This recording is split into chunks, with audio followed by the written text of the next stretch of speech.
Welcome to the Fast Leader Podcast, where we uncover the leadership life hacks that help you to experience breakout performance faster and rocket to success. And now, here's your host, customer and employee engagement expert and certified emotional intelligence practitioner, Jim Rimbach. Call Center Coach develops and unites the next generation of call center leaders. Through our e-learning and community, individuals gain knowledge and skills in the 6 core competencies that is the blueprint that develops high-performing call center leaders. Successful supervisors do not just happen. So go to callcentercoach.com to learn more about enrollment and download your copy of the Supervisor Success Path ebook now.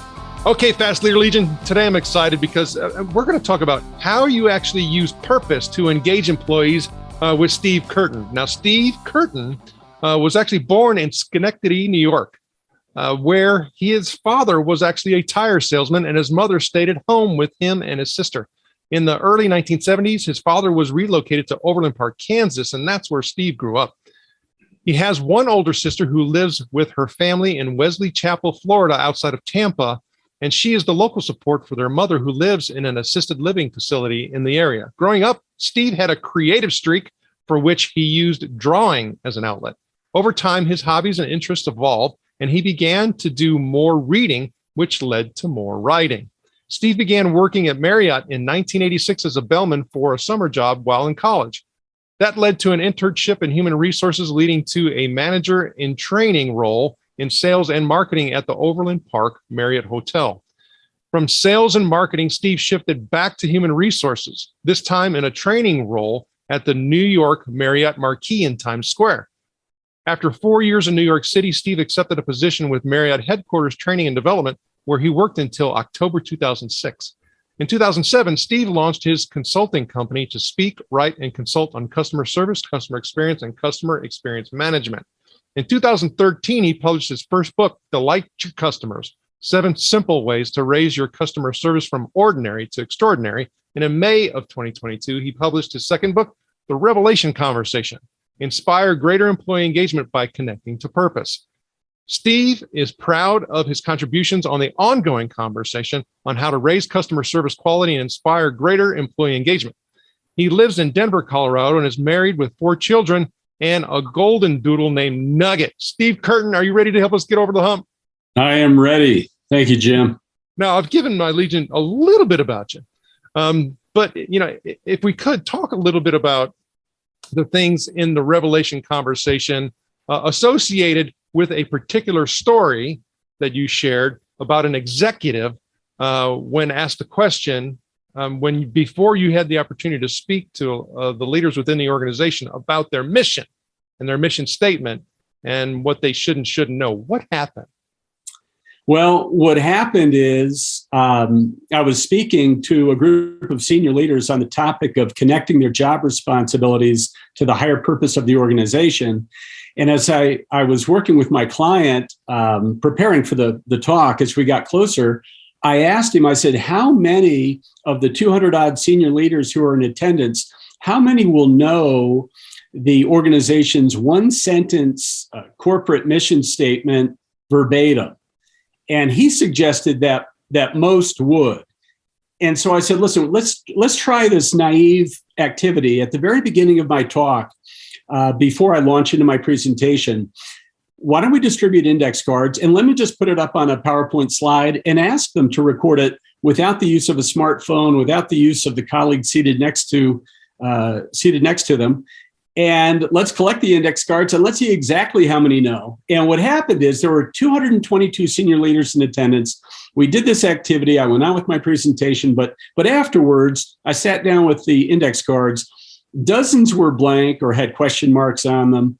One of the senior leaders in attendance actually wrote on the index card, he thought it was a trick question. He wrote, I don't believe we have a corporate mission statement at this time. And when the dust settled, there were only 4 correct, complete answers out of 222. That's less than 2%, and that's unacceptable.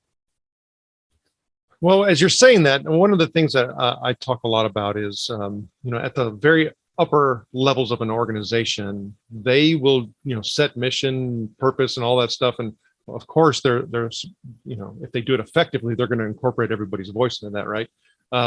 But regardless, they know it, they live it, they're trying to constantly communicate it. But then when you go through all of the filtering of all these different levels of the organization and all of the operational execution that has to take place, by the time you get to the front line, the ones that are actually interacting and dealing with your customers, it's like we have something that I kind of jokingly call, and some people are like, that's gross. I call it corporate decapitation, meaning that the top of the head of the organization is going one direction and the feet are going somewhere else. Is that what happens when we have this disconnection of purpose? Well, I think it happens long before the frontline hourly employee, for sure. Remember, these 222 senior leaders, they flew in from all over the country to Chicago to attend this meeting. These were senior leaders.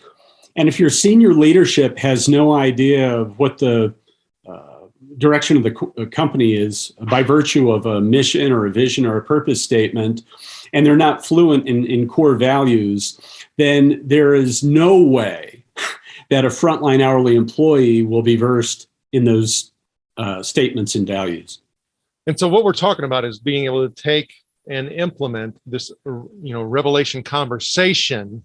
And it goes beyond a process. I mean, to me, it's almost like, you could call it a transformational engine, right? Sure. So if you could explain, what is a revelation conversation? Well, a revelation conversation is a performance management tool that is used by an immediate supervisor, a manager, a leader to connect an employee's daily work activities to the higher purpose of their job role.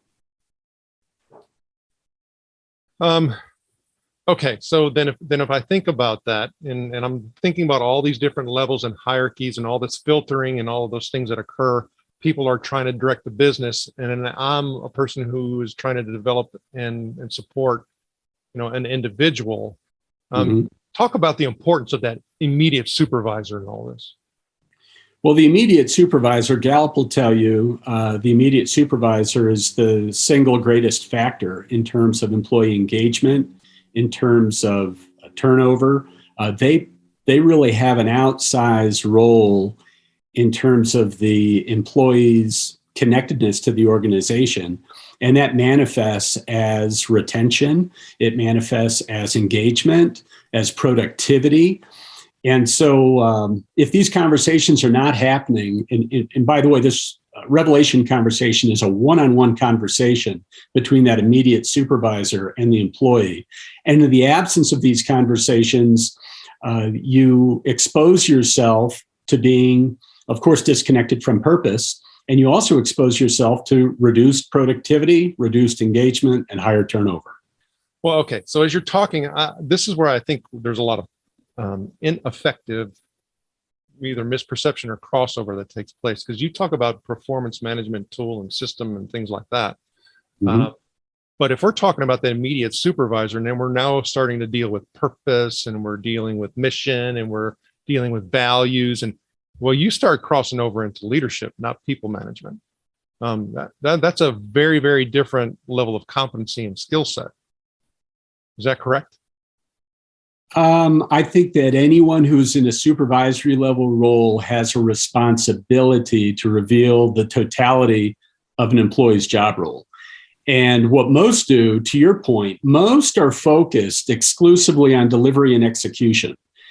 And what that means is they are concerned with and they prioritize that a frontline employee has been brought into the organization, that he or she possesses adequate job knowledge. In other words, they know what they're doing, and they can demonstrate sufficient job skills, and they know how to do it. So if they possess adequate job knowledge and they can demonstrate sufficient job skills, then by extension, they're qualified or they're competent to execute assigned tasks or job responsibilities. That's where most supervisors and managers stop. What they're omitting is the third part of every job role, and that's the single highest priority of that individual at work, the highest priority of the job role, the purpose of the job role. They're not talking about that. And because they're not talking about that, the service tends to be, we're focused on delivery and execution. It tends to be transactional, and customer service tends to be indifferent. Well, that's really interesting. I mean, I have a leadership academy. I have a blended learning system, and we focus in on the competencies of leadership. And we're really looking at for contact centers, those existing and emerging leaders. And the interesting thing, if you look at the statistics on frontline leaders, some of the research that's done by DDI, or Development Dimensions International, says that when it comes to leadership skills and development, people who are given the opportunity or earn a frontline supervisor role, oftentimes they don't get any leadership development till like 5 or 6 years after they've been in the role. I mean, and so there's this massive gap. And so you have a lot of people who move above that, and they never have really received leadership development skills. And so therefore, when it comes to having discussions with executives, even if they're 2 and 3 levels up, and you start talking about leadership development, they have no context because they never had it. And they never had it. Right. So it's like, how do we come to the realization? Because what we're talking about as far as purpose and engagement and things like that, especially in a contact center environment, they've been dealing with engagement and morale issues for 4 freaking decades. Right. How do we get all past this hump? Well, it's my belief that most employees are aware, and their supervisors are aware of the need for competency. And so that tends to be the goal, is competency, possessing adequate job knowledge, demonstrating sufficient job skills. Okay, you're done. I could move on to the next employee to ensure that he or she is competent. But competency is not enough. It's not enough if you want to create promoters who are delighted customers. It's not enough if you want to create engaged employees. That's only 2 elements of the job role. And I contend there's a third element that's just ignored in most organizations. And that is, in addition to job knowledge, in addition to job skills, the immediate supervisor is responsible for revealing the total job role, which includes job purpose, the single highest priority of the job role. Yeah, and we talk about that. And I refer to it as far as, the alignment piece, which you talk about. So a lot of what you were saying resonated with me. The thing that I'm sure you struggle with and I struggle with, I'm like, why don't people see this? Yeah. Well, can I answer that, or is that a rhetorical? Please do. The reason they don't see it is that it's myopic in the sense that managers focus on productivity. Managers focus on utilization reports. Managers focus on the P&L, on budgets, on quotas. And they focus on that because that's what the management level above them focuses on. So nobody is having conversations about organizational purpose or job purpose unless it's the first week in October and it's customer service week, or unless it's the annual all-employee meeting, or unless PR's involved with the CEO's remarks, and he or she happens to talk about organizational culture or the mission statement or how valuable customers are. Well, and maybe this is kind of also too leading into where you talk about that purpose of work actually has 2 journeys. What do you mean by that? Well, there are 2 journeys. One of them has to do with work. The other has to do with life. So the very opening of the book, I make this distinction. And the reason that I do that at the beginning of the book is that many organizations conflate a person's life purpose with their purpose at work. And they're 2 different things. In other words, the way I write about them in the book is they're 2 journeys. There's a vertical journey of self-discovery. That's our individual and unique, even singular life purpose. That's our existential reason for being. And then there's another purpose, which is our vocational purpose. It's our pursuit of self-improvement. And that's something that is not private, it's public. In fact, it's shared by our coworkers. Many of them are on the same journey. It's a journey of self-improvement, self-development. This is a journey that can be accessed by our supervisor, by our manager, whereas the life purpose really cannot. And organizations that attempt to conflate those or align those, I think are misguided. Okay, so that's an interesting point, because I think when we start talking about fit, right, we start looking at purpose and values from a personal perspective and an organization. People are saying that, hey, I want to be able to connect with this tribe. I want to find purpose and meaning, and that part of the mass exodus is that people are saying, hey, I no longer work for an organization where those things align. But you're saying if organizations try to pursue that, it's it's not a worthwhile effort. Why is that? Well, I heard you say they try to match or align purpose and core values. I see purpose and core values as two very different things. Purpose is separate and distinct from core values. Now, can you have predictive software from Gallup or another provider that is designed to align core values with the core values of the organization? I think absolutely you should do that all day. And I would advocate for that. And I do advocate for that in the book. But when you attempt to discern an individual's very private and very singular life purpose, and that's assuming they've even articulated one. The other thing is, and I share a statistic in my book from one source that suggests 25% of us have actually articulated a life purpose, that most of us spend, the other 75% spend a lifetime coaxing it out of the universe. So if we can't even articulate our life purpose, then how can it even be aligned with an organizational purpose, which, Jim, by definition, is the reason the organization exists? And the chance that that is aligned with my purpose in life is, second to none. That's that. Okay, so when I start thinking about that, and I also, being a father of teenagers, is I see where they're always trying to ask and understand the whole why piece, why. And they also talk, unfortunately, misappropriately about fairness, right? And I'm like, well, for my daughter, her idea of fairness is that she gets 100% and you get nothing. It's like, wait, that's not fair, right?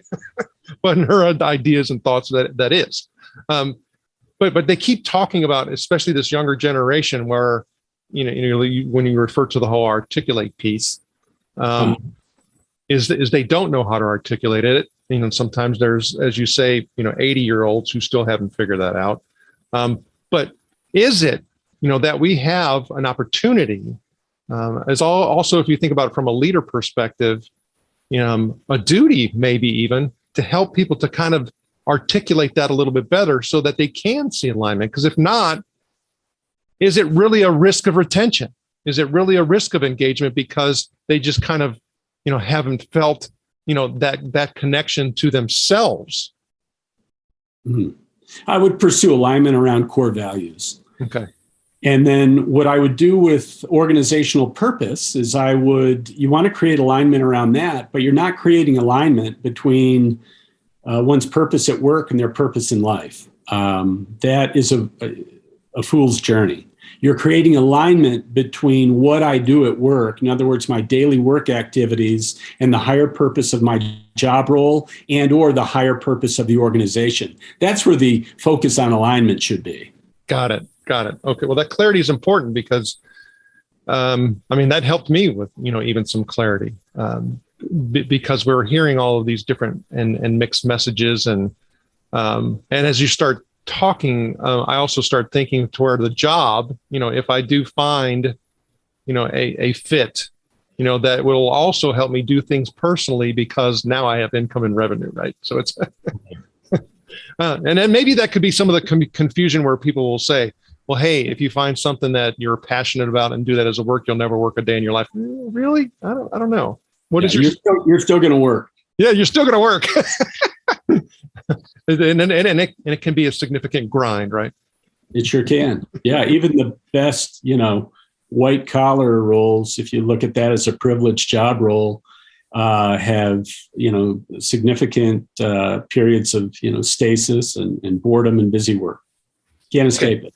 So, you also talk about, some things to help provide some of that clarity and maybe do some of that articulation in regards to connecting organizational purpose to job purpose. And you talk about 4 questions. So what are the 4 questions to connect organizational purpose to job purpose?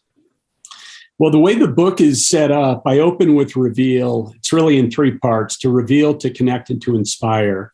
And so just to give your listeners some context, we open with the 2 journeys. I make this distinction between life purpose and purpose at work.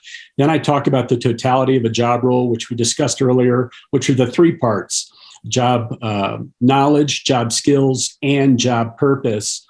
And then we transition into the 4 questions. And the 4 questions are designed for the reader. And of course, there's space at the end of the chapter and an exercise to begin the first tentative steps. You're not going to solve it in 5 minutes. This is a process that takes time, but you're going to respond to these questions. And the first question is, what is my purpose at work? What is my purpose? Why does my job role exist? You're going to contemplate that. You're going to respond to that. The second question is, what values guide my actions and behaviors at work? So here's the core values question. And for many people who work for sophisticated organizations, they're going to be able to go to a website or go to an annual report or go to an employee handbook, and it's going to give them that information. It's going to say, here's our purpose statement. They may call it a mission statement. They may call it a vision statement. Here are our core values. But the issue is, the reason I have 4 questions is that's usually where organizations stop. They've articulated a mission or a vision or a purpose. They've articulated a set of core values. That's where they stop. Question 3 is, what purposeful actions and behaviors do I exhibit at work? And so what this does is it forces you to actuate the core values that you've identified, so that they're not just an imitative list that appears on the about page of a website, but there's context to those.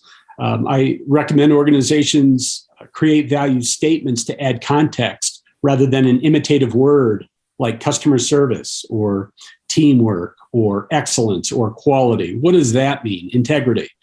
Everybody's got those. And if you put them side by side, you can't tell one company from another. So add context by creating a value statement. What does it mean? How does your organization interpret it? And then question 3 gets at, how do we apply it in our organizations? What are the actions and behaviors that reflect that core value? And then finally, the 4th question is, what is my team's aspirational goal? Like, what are we pursuing beyond KPIs that we can measure? We can determine whether or not we've achieved this key performance indicator, this goal, this objective or not. But what is our higher aspiration? What is our aspirational goal? And this is like a North Star. You'll never achieve it, but it is all about sustainment, movement, momentum, progress towards this aspirational goal. Well, and you add another layer to this. You talk about job function versus job essence. So what is the difference between job function versus job essence? Yeah, well, job functions are the duties and tasks that are associated with a job role. So in the context of the anatomy of a job role, which are those 3 parts that I mentioned earlier, job functions are the what and the how. Job essence is job purpose. So job essence is defined as the reflection through actions and behaviors of job purpose, the single highest priority of the job role. Okay, so there's a whole lot of different moving parts here. And you also talk about us being able to understand the difference between employee motivation versus employee inspiration. So how does all of that fit into this? Well, in the context of the book, I talk about, and this is well documented, you don't motivate people motivate themselves. But you can inspire people through encouragement, through communication. This one-on-one conversation is inspiring in and of itself because my immediate supervisor is paying attention to me. By establishing an aspirational goal, you create camaraderie, you create esprit de corps where everybody's, rowing in the same direction, and you're encouraging people along the way. That's the distinction I make between sort of manufactured motivation and organic inspiration. So then if I am a leader, my thought is I need to figure out, because this is to me, I see a whole lot of individual components and elements to that. So if I am a leader, how do I do a better job at making sure that the individual is engaged all this, and therefore I create the environment by which they are inspired and therefore motivate themselves? Yeah. Again, I'll go back to the sequence. You reveal the total job role. We talked about the 4 questions. We transition out of chapter 3, which is the 4 questions, into chapter 4, which is the keystone chapter of the book. It's initiating the revelation conversation.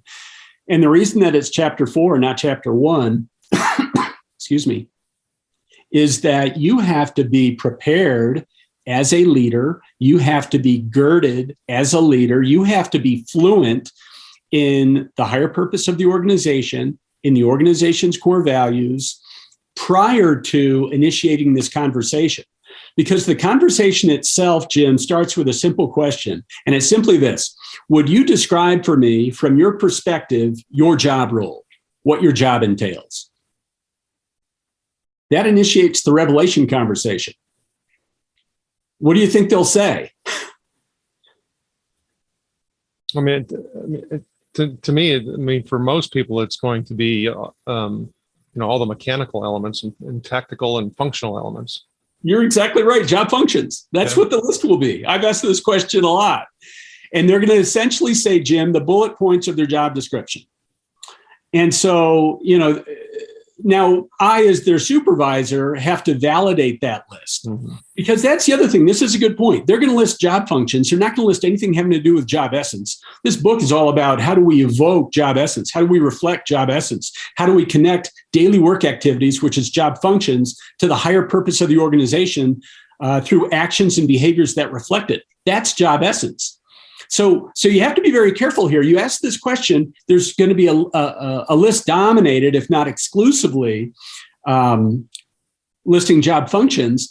And you have to honor that because it is not zero sum. It's not job functions or job essence, because if you're just displaying job essence, but you're incompetent, that's not going to be successful for customers, for vendor partners, for coworkers. So you really have to do both. So after I get this list, what I'm going to say is, listen, everything that you've listed here is valuable, integral to our success. It's all important. But if that is how you would describe the totality of your job role, then I, your supervisor, have described your job role to you incompletely.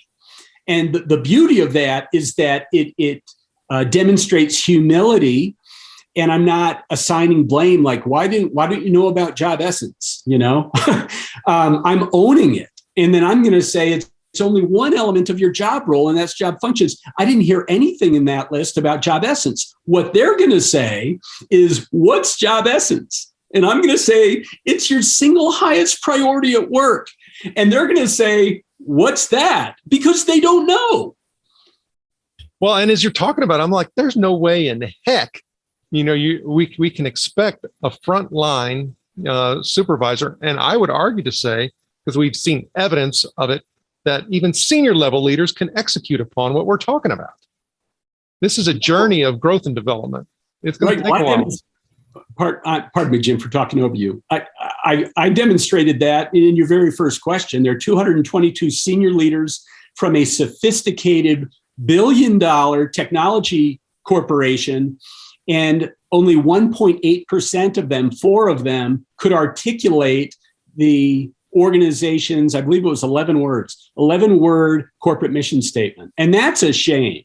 Well, But to me, even through all of our discussion, I'm like, but how many of those people are actually every single day practically applying it?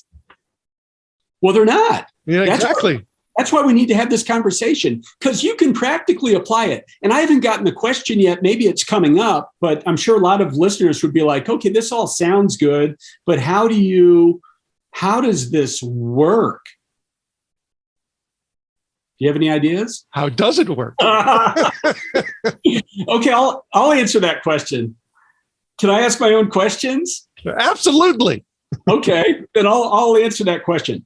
Okay, so we want to reflect the higher purpose of the job role, and we want to make it real to a frontline hourly employee. So let's use an illustration that I think all of your listeners will identify with, and this is a full-service restaurant. So if you go into a full-service restaurant, let's say that I'm the general manager of the restaurant, and I want to ensure that in addition to competent table service, in other words, possessing adequate job knowledge, maybe that's menu knowledge, demonstrating sufficient job skills, that's table service, how to serve, how to clear, how to take an order, how to work the point of sale system, that sort of thing. But I, as the general manager, make it very clear to the server that their single highest priority at work is to surprise and delight each guest.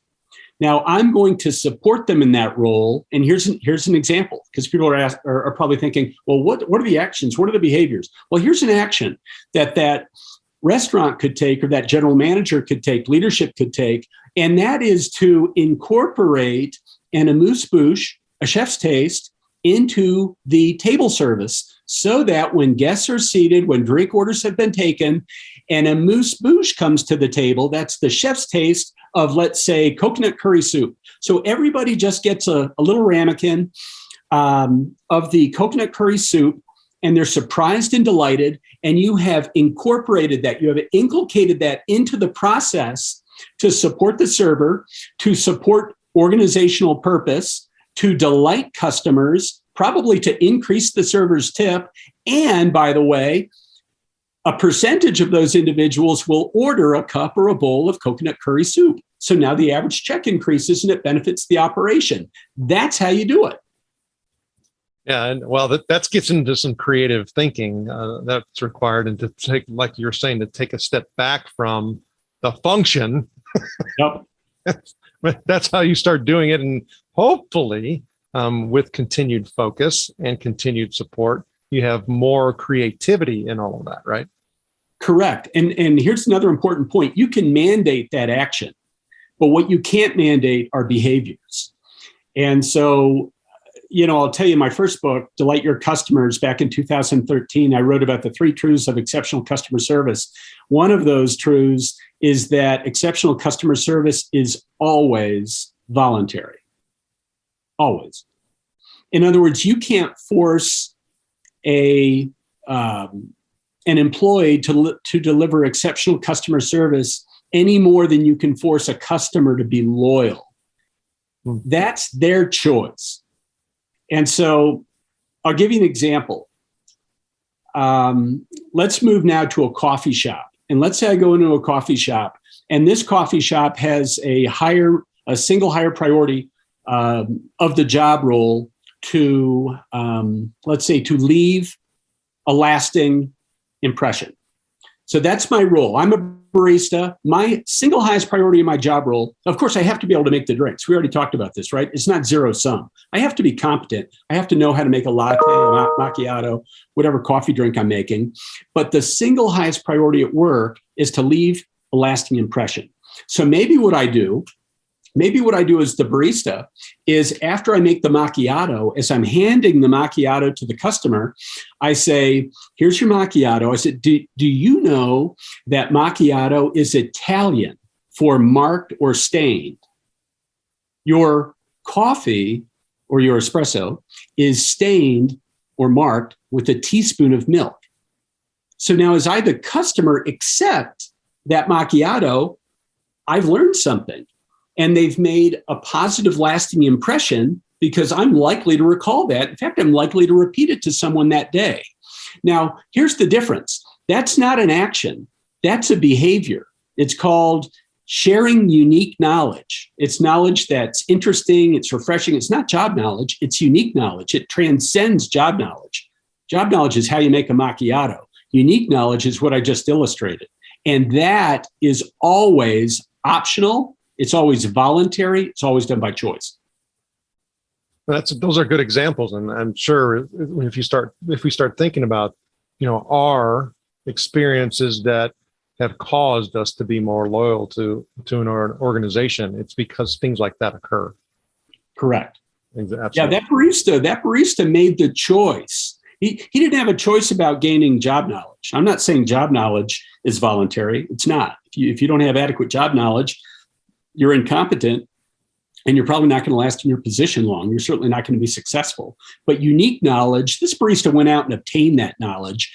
And he did that because he's interested in his job role. He's interested in the single highest priority or purpose for his job role. And he's interested in making a positive, lasting impression on the customers he's serving. It's a choice. So ultimately, when we start talking about leading and leadership and being able to do the transformational work and practice effective types of processes and systems like the Revelation conversation, we have to look at what the overall return and impact and all that is. And we've said it several times. We talked about the customer and the customer experience. So an organization who may have that experience in regards to those senior level leaders not really knowing, and they actually started going through the transformational process and making these alignments and connections and doing all that. What does it potentially mean to the customer experience? Well, I think there will be a correlation between the percentage of employees who are versed in the higher purpose of their job role and organizational purpose and core values, and metrics like retention, metrics like engagement, metrics like net promoter score, which is an indication of customer loyalty. I think that's where it'll show up. So the KPIs that we often see at a global level, with time, they start seeing some positive impact. And here's the thing that's interesting, talking about this conversation and talking about this transformation, talking about the 4 decades of employee engagement problem and morale problems and contact centers, and quite frankly, in other industries and sectors as well, Sure. Is that the fact-based data exists. If we do these things, all of us will say, hey, well, if you have more engaged employees, you'll have more engaged customers. We say that in our gut, but the data has been there for decades. Why do we still have such a massive problem and disconnect, that corporate decapitation? Why do we still have this problem? Well, at the end of the book, I'll jump to the last chapter. It start with one. And what I'm really encouraging readers to do, because oftentimes you read a business book, I've been guilty of it a lot, and I won't complete it, or you'll listen to a podcast and you won't complete that. I'm guilty of that too. But you'll say, hey, there are some really good ideas there. You may even think about how you could apply those ideas. But what happens is you put the book down and life takes over. And some of that's work life. You mentioned you have teenagers. Some of that's, life outside of work. Could be elder care issues, could be financial, could be relational, could be health, all kinds of issues. This is reality. And so what happens is, even with the best of intentions, nothing changes. And so the final chapter, to start with one, and what I encourage the reader to do is to just identify an individual by name or by initials, identify a time and a place, a location, where you're going to initiate your very first Revelation conversation. Now, it's going to require some homework in the sense that you've got to go back through the questions. You have to, as I said earlier, be girded in the higher purpose of the job role, the higher purpose of the organization, core values. You have to go through the questions. You have to do the work so that you're confident, so that you're grounded in order to initiate the Revelation conversation. And then you begin with that simple question. Would you describe for me, from your perspective, your job role, what your job entails? They're going to list job functions. And then you take responsibility for that and say, if that's how you would describe the totality of your job role, then I, your supervisor, have described your job to you incompletely. There's another realm of your job role, which is job essence. They're going to say, what's job essence? You're going to say, what's your single highest priority at work? They're going to say, what's that?